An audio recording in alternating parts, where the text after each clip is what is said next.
మనం ఈ రోజు పీల్చే ఈ స్వతంత్ర గాలి, అనుభవిస్తున్న ఈ స్వేచ్ఛ ఉచితంగా వచ్చింది కాదు. దీని వెనుక 150 ఏళ్లకు పైగా మన నేలతల్లి సాక్ష్యంగా పారిన వేల మంది వీరుల రక్త తర్పణం ఉంది.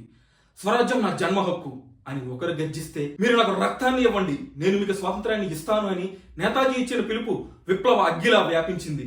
ఇటు ఆంధ్ర మన్యంలో విల్లంబులు బట్టి బ్రిటిష్ రక్షక భటుల గుండెల్లో వణుకు పుట్టించిన మన్యం పులి అల్లూరి సీతారామరాజు. మార్గం ఏదైనా గాంధీజీ అహింస కావచ్చు, బోస్ విప్లవం కావచ్చు, అల్లూరి గెరిల్లా పోరాటం కావచ్చు, అందరి లక్ష్యం ఒక్కటే, భారత మాత సంఖ్యలు తెంచడం. 1947లో స్వాతంత్ర్యం వచ్చినప్పుడు ఈ దేశం 5 ఏళ్లు కూడా నిలబడదు, ఆకలితో అలమటించి అంతమైపోతుంది అని పాశ్చాత్య దేశాలు ఎగతాళి చేశాయి. కానీ ఈ రోజు అదే భారత్ ప్రపంచంలోనే అత్యంత వేగంగా ఎదుగుతున్న ఆర్థిక వ్యవస్థగా నిలిచింది. ఒకప్పుడు సూది కూడా తయారు చేసుకోలేని స్థాయి నుంచి ఈ రోజు అంతరిక్షంలో చంద్రయాన్ ద్వారా జాబిలి దక్షిణ ధ్రువంపై కాలు మోపిన మొదటి దేశంగా చరిత్ర సృష్టించాం.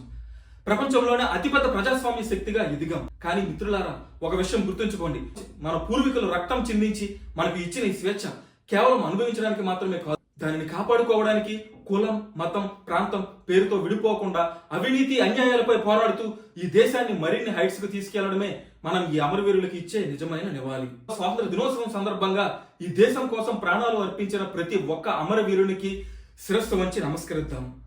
ఈ వీడియో మీకు స్ఫూర్తిని కలిగిస్తే ప్రతి భారతీయుడికి చేరేలా వెంటనే షేర్ చేయండి.